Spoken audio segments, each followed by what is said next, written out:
Good evening, dear listeners, dear viewers. Thanks for watching tonight's Primetime Bilingual Newscast on Spectrum Television. Our top stories: sectoral administrators and other stakeholders are currently participating in a capacity building symposium on how to exploit durable finances. The financial pace for 2024 is already in full swing. Thus, investments must meet environmental and social norms to living standards in urban and rural areas. Plus, corruption draws its roots from vulnerability. Parliament has today dissected various fragments of the society where the malpractice is most present. One of the difficulties raised is the lackadaisical approach of administrators in collaborating with institutions in the fight against corruption. And teachers still hitting the iron while it is hot, as syndicates have met with key actors of government to plead their cause. A document detailing their plea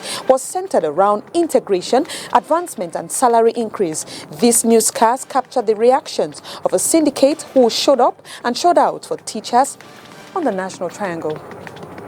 And those were our top stories.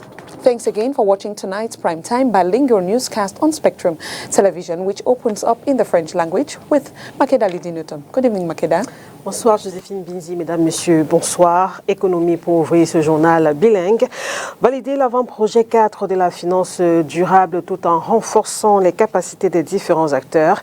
C'est en tout cas l'objet d'un atelier qui s'est ouvert ce jour même dans la ville de Douala.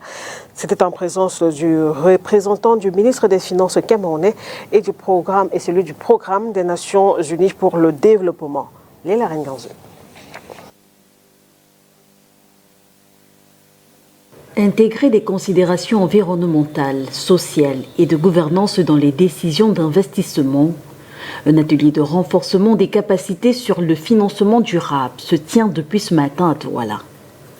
À terme, cette session permettra d'établir un cadre de financement durable pour le Cameroun, du moins de valider un avant-projet. En fait, il s'agit d'un document élaboré dont l'élaboration a été coordonnée par le ministère des Finances avec l'appui de Citibank, PNUD. Le travail auquel les administrations sectorielles ont participé, notamment l'administration en charge de forêt, de l'environnement, des collectivités. En fait, ce projet, c'est un préalable qui devrait donc permettre à l'État dès l'année prochaine d'explorer les pistes d'un financement durable. Parce qu'aujourd'hui, avec le durcissement des conditions d'accès au marché financier classique, la rareté de la liquidité, les taux d'intérêt sont devenus extrêmement élevés. Et la finance durable se présente aujourd'hui comme la véritable opportunité pour les États de se financer à des coûts plus faibles. À la vérité, les investisseurs aujourd'hui s'intéressent non seulement au rendement qu'ils attendent de leurs investissements, mais s'intéressent beaucoup plus à l'utilisation qui va être en fait, notamment le choix des projets. Donc, il est donc question d'élaborer des projets à soumettre à l'investissement en respectant les normes liées à l'environnement, au social et à la gouvernance. Et parce que mobiliser des ressources internes à partir des recettes fiscales ne suffit plus, c'est ici qu'intervient le programme des Nations Unies pour le développement. Les investisseurs veulent en effet investir dans des projets durables, bénéfiques aux populations et à la planète. Le PNUD se propose d'accompagner les pays dans la sélection de ces projets. Oui, le PNUD, depuis plusieurs années, a accompagné plusieurs pays, dont l'Indonésie ou le Mexique, à l'émission d'obligations durables. Effectivement, cet outil de financement devient de plus en plus important dans un contexte où la mobilisation des ressources est exigée pour la mise en œuvre des projets durables, notamment dans le cadre des accords de Paris. La contribution nationale déterminée du Cameroun nécessite des milliards de dollars. La SND 30 nécessite 88 000 milliards de francs CFA. Et vous savez que pour mobiliser des ressources internes juste à la base des recettes fiscales, c'est insuffisant. Donc de plus en plus, le PNUD accompagne les pays à l'opérationnalisation des cadres nationaux de financement intégrés qui explorent des sources de financement innovantes comme les obligations durables. Les investisseurs de plus en plus s'intéressent à investir dans des projets qui ont de l'impact de l'impact positif pour les populations, de l'impact positif pour sauver la planète. Selon les experts, la finance durable est désormais le levier indispensable pour relever les défis écologiques et économiques afin de favoriser l'intérêt de la collectivité sur le long terme.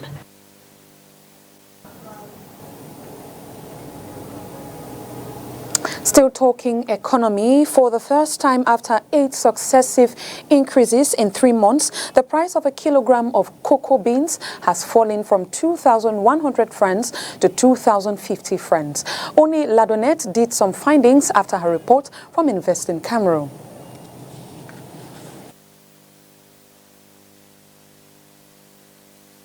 The price of cocoa beans in Cameroon has decreased for the first time in 3 months. According to the Sector Information System, a price-alert system set up by the National Cocoa and Coffee Office, the maximum price of a kilogram of cocoa beans fell from 2,100 francs on November 10 to 2,050 on November 22, 2023. The minimum price, however, increased from 1,925 on November 10 to over 1,950 francs on November 14. This drop in the maximum price comes as the rainy season ends, which usually affects the quality and supply of cocoa beans. The ONCC reported that the rainy season did not have a significant impact on the evolution of the remuneration of Cameroonian producers this year, despite the poor state of the roads. The decrease also follows a period of strong demand from exporters and processing industries, which caused a surge in prices observed in local markets since start of the new 2023-2024 cocoa campaign. This has been officially launched on September 7, 2023. However, there are fears that this decline will continue over the coming weeks due to the erosion of purchases, which has intensified in recent months. And we talk economy still. The Chadian Minister of Infrastructure has today concluded the last day of a working session. Both countries, that is Cameroon and Chad, have expressed satisfaction on the progress of work so far, which was a pivotal item on the table. Let's now listen to an excerpt of the minister cut for us by Olivier Mbuziku. This come together between us, Cameroon, and our brotherly country, the Chad, come to concretize the visions of our two heads of state on how to organize ourselves in order to achieve some integrative projects. We can't quote at least 2 of them. My colleagues have just talked of the bridge over the river Logan, 630 linear meters. It's a big bridge, which is an infrastructure to link our two countries between Bongo, is a locality in Chad, and Yagua in Cameroon. The works are going on very well, and the work itself on the bridge will be completed by the end of this year, but we still have some socio-economic infrastructure to realize in order for them to contribute to ameliorate the living condition of the population who are around. So that is why we have indicated that the bilateral committee should sit by the 10th of December in order to take all the decisions to transfer what must be transferred, to take the decision on what must be taken in order for work to be completed in the delay. We have said that those works should be completed. We must have to consume the financing which is available by October 2024. We have also discussed on constructing a second bridge on the river Chari to link Facha in Jamena and Kuseri in Cameroon. All those infrastructure will come to link our economy, to make the people from Chad and from Cameroon to feel that they are the same people. They believe that they are in the same condition, and they should work together in order to ameliorate their living condition. Lutte contre la corruption, où en est le réseau parlementaire pour la lutte contre ce fléau? À la suite des débats qui ont récemment eu lieu au Parlement sur cette question, l'urgence, selon celui-ci, est de procéder à l'adoption d'une loi anti-corruption au Cameroun. En attendant, l'honorable Angélbert Alain Essomba Mbengono, coordonnateur du réseau parlementaire contre la corruption, identifie ici les facteurs qui fragilisent le dispositif de lutte contre la corruption. Olivier Bouzike, Thierry On. La corruption gagne du terrain au Cameroun. Après les acteurs nationaux et internationaux, c'est au tour du Parlement de diagnostiquer le problème. Le constat que nous avons fait, c'est qu'il y a beaucoup de points de vulnérabilité dans le dispositif de lutte contre la corruption. Il n'y a pas beaucoup de ressources financières, elles sont même très insuffisantes. Il n'y a pas de personnel qualifié. Et très souvent, il manque une vraie stratégie en termes de combinaison de la prévention à la répression. Dans certaines administrations, on ne pense même pas à la répression judiciaire, alors que la répression administrative et financière est souvent très insuffisante. Il nous a aussi semblé que, et c'est même une évidence, il n'y a pas beaucoup de collaboration avec les institutions spécialisées dans la lutte contre la corruption. Plusieurs administrations ne collaborent pas avec les institutions spécialisées pour lutter contre la corruption. La CONAC a soulevé cette difficulté dans son rapport de 2022 en dénonçant une dizaine de ministères qui n'ont soumis aucun rapport. À la suite des débats au Parlement, la principale recommandation est l'urgence d'adopter une loi contre la corruption. Construire une vraie convergence institutionnelle et envisager éventuellement d'accompagner les institutions qui ont besoin du soutien de l'Assemblée nationale pour renforcer soit leur indépendance, soit leur statut, soit leurs ressources financières. Il faut noter que les travaux ont été présidés par le premier vice-président de l'Assemblée nationale, l'honorable Hilarion Etan. Toujours au Parlement, les membres de la Commission des affaires culturelles, sociales et familiales de l'Assemblée nationale, sensibilisés sur les défis de la lutte contre le paludisme et la mise en œuvre de la couverture santé universelle CSU. Les acteurs de la société civile et ceux du ministère de la Santé publique attendent donc des députés le parachèvement de la loi sur la CSU et l'élargissement de l'espace budgétaire consacré à la santé. Inès Choudmoupangan. À la date du 20 novembre 2023, plus de 2 millions de personnes sont déjà enrôlées dans la phase 1 de la couverture santé universelle et près de 1 700 000 bénéficient déjà de ce mécanisme lancé officiellement en avril 2023. Dans la couverture santé universelle, qui est différente de l'assurance maladie, qui s'occupe essentiellement de la maladie, on a un gros volet de la prévention et de la promotion. Et c'est pour cela que l'objectif même du Cameroun à avoir opté pour une couverture santé universelle, c'est de renforcer la promotion, renforcer la prévention pour réduire le coût de la maladie. L'objectif étant de couvrir 6 millions de Camerounais d'ici 2025, les acteurs de la société civile et du ministère de la Santé publique souhaitent le parachèvement d'une loi sur la couverture santé universelle, l'élargissement de l'espace budgétaire consacré à la santé et la mise en place d'un fonds commun pour gérer à temps les factures. C'est un processus et ça passe par plusieurs étapes. Il y a plusieurs choses qu'il faut mettre ensemble pour parler de la couverture santé universelle. Et depuis le 12, on a commencé à mettre en place ces éléments. Maintenant, il faut dire que les éléments mis en place pour asseoir la couverture santé universelle varient d'une structure, d'un centre, d'un district ou d'une région à une autre. Le sujet est au centre d'échange ce 21 novembre 2023 au briefing de la Commission des affaires culturelles, sociales et familiales de l'Assemblée nationale. Également abordés les défis de la lutte contre le paludisme au Cameroun. Les députés sont sensibilisés sur cette pathologie qui reste encore la première cause de mortalité des enfants de 0 à 5 ans et la première cause de consultation dans les centres hospitaliers.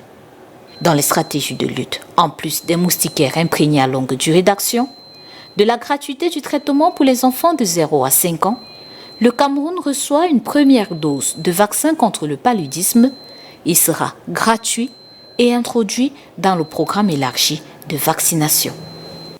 And now we talk gender-based violence, as the Spanish embassy in Yaoundé has organized a sensitization campaign on the effects of the issue. The repercussions are costly on the family, children and the society. Let's listen to European Union Ambassador to Cameroon on the following excerpt cut for us by Olivier Mbuziku. Key message, I think, very important is the fight that we are putting together on the idea of partnership, that we have to build together all the nations, all the people in the fight against violence against women and young girls.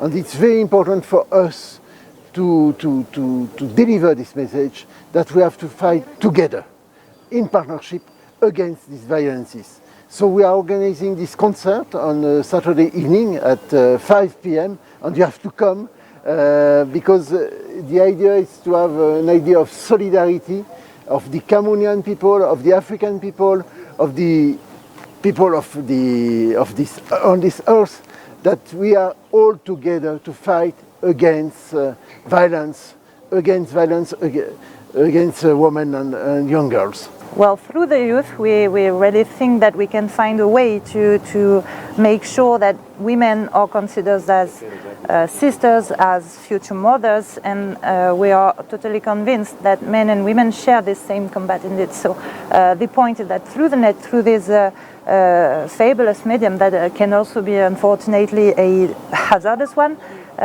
we can try and sensitize more and more people, and I mean, the new generation is the one that is practicing the most this new medium, so let's use it. Then we have a sensitization event that is going to happen in schools right here in Yaoundé, but also in Douala. And then we have a conference at the ESTIC that is going to happen on the 30th. Intéressons-nous aux produits laitiers. Il faut sensibiliser, assainir aussi l'espace économique national, informer et éduquer les consommateurs sur leurs droits. C'est en tout cas l'objet de la conférence de presse qui s'est déroulée ce jour même ici à Douala. Conférence donnée par la Chambre nationale des consommateurs du Cameroun. Il a été également question au cours de cette rencontre avec la presse de parler de la promotion des produits Made in Cameroun. Compte rendu au Yandonkeng et Nounou Futu. Produits laitiers, il y a tromperie sur la marchandise. L'alerte est de la Chambre nationale des consommateurs du Cameroun qui a relevé le caractère dolosif de l'étiquetage de ces aliments. Nous avons en ce moment sur le marché camerounais des produits laitiers qui se font appeler lait concentré, alors que c'est des aliments latés. C'est-à-dire, lorsque le consommateur l'achète, ce n'est pas du lait concentré qu'il consomme, c'est des aliments latés tout simplement. Alors, ceci fait donc l'objet d'une publicité mensongère, alors que la norme prévue en la matière ne prévoit donc pas ceci. Je crois que vous avez été édifiés à travers le cabinet qui nous a accompagnés pour parler du caractère normatif des produits importés, notamment sur l'étiquetage et le produit en lui-même, c'est-à-dire le contenu, ce qu'il y a à l'intérieur. Des enquêtes menées sur l'espace économique national présentent des résultats plutôt préoccupants.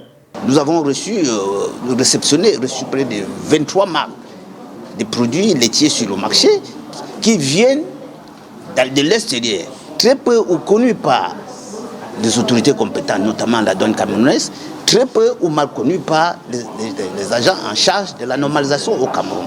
Alors le consommateur se trouve face à un dilemme. Il ne sait plus dans quel choix opérer. D'où vient donc ce produit? Ce produit donc font l'objet d'un commerce illicite, pour ne pas parler de la fraude. Le défenseur des droits des consommateurs a arboré sa casquette de sensibilisateur, l'objectif étant également de vulgariser les normes requises et mieux faire la promotion du Made in Cameroun. Ces importateurs que j'appelle aujourd'hui véreux sont à l'écoute. Et je crois que tout ce que nous pouvons leur demander maintenant, c'est de les exhorter à se conformer. Ce n'est pas une bataille, ce n'est pas une guerre que nous menons contre ces importateurs, c'est des investisseurs. Nous connaissons en même temps les charges, mais on a récemment de se conformer. Le Cameroun, c'est un pays de droit, mais ce n'est pas un cours de roi, plutôt une récréation où chacun est permis de faire ce qu'il a besoin. La présentation de ces données s'est faite ce 22 novembre 2023, ici à Douala, au cours d'une conférence de presse organisée par la Chambre nationale des consommateurs du Cameroun. Grève des enseignants. Une délégation du syndicat des enseignants du Cameroun pour l'Afrique SECA a été reçue aujourd'hui au secrétariat général de la présidence de la République. Le conseiller technique qui les a reçus demande aux enseignants d'être encore patients. Une déception pour ces derniers. L'un des membres de cette délégation, Samori Tenken, s'exprime ici au micro de Dieudonné Niassa à Yaoundé.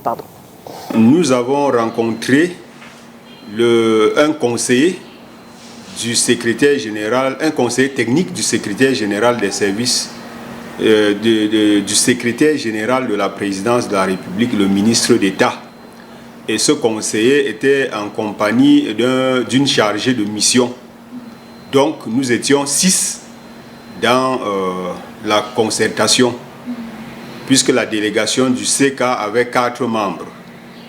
Alors, l'objectif du SECA, c'était de présenter à nouveau les doléances des enseignants, les revendications des enseignants au secrétaire général des ministres d'État. Et nous l'avons fait, nous l'avons très bien présenté, puisque nous avions un document, une chemise contenant toutes les revendications. Et on a fait une présentation succincte de ces documents-là. Et nous avons fait également une note résumée des revendications des enseignants sur 18 points. Alors, l'entretien a duré 63 minutes.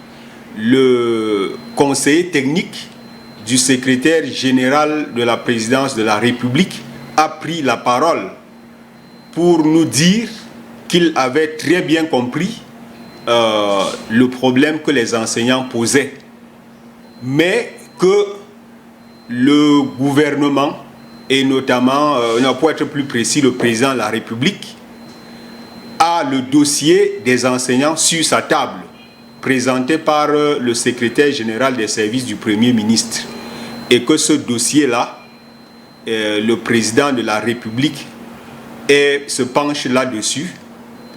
Et il nous a dit clairement que le problème des enseignants va connaître une solution. Le président de la République va tenir à sa promesse. Ensuite, il nous a dit de demander aux enseignants d'être patients, qu'il faut qu'ils soient patients. Retrouvons à présent notre chaîne partenaire La Voix de l'Amérique pour le résumé de l'actualité africaine de ce 22 novembre. Le président égyptien Abdel Fattah al-Sisi a salué mercredi le succès de la médiation de son pays, du Qatar et des États-Unis ayant mené à une trêve et à la libération d'otages à Gaza et des prisonniers palestiniens en Israël. Son homologue sud-africain Cyril Ramaphosa craint que les hostilités ne reprennent tout de suite après. Au Mali, les séparatistes Touaregs ont démenti l'existence d'un charnier que l'armée malienne affirme avoir découvert la semaine dernière à Kidal, une ville récemment reprise par les forces de la junte et ses alliés.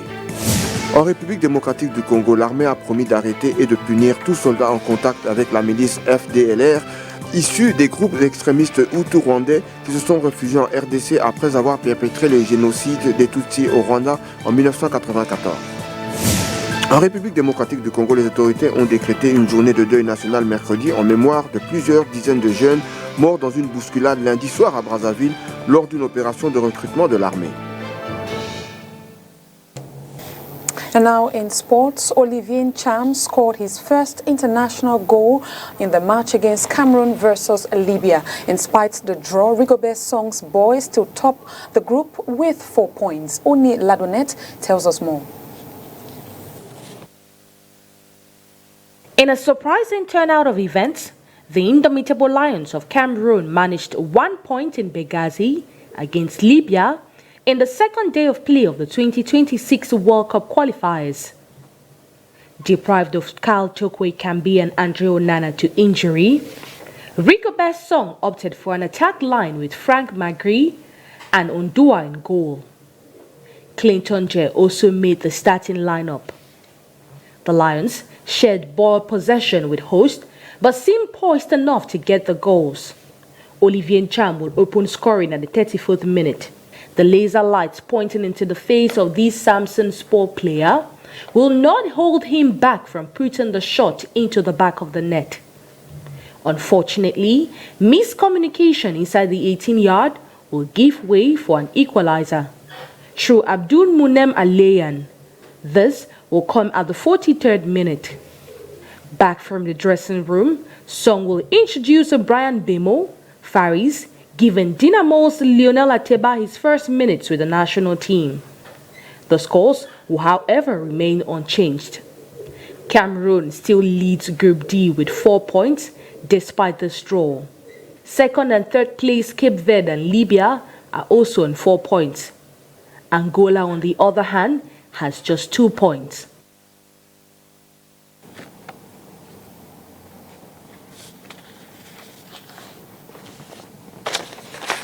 And it is with that sports report that we close the curtains for tonight's newscast. It was a pleasure bringing news to your screens. Thanks for watching and good night. Good night to you, Makeda. Au revoir, Joséphine Binzi, mesdames, messieurs. Merci de votre attention. Au revoir.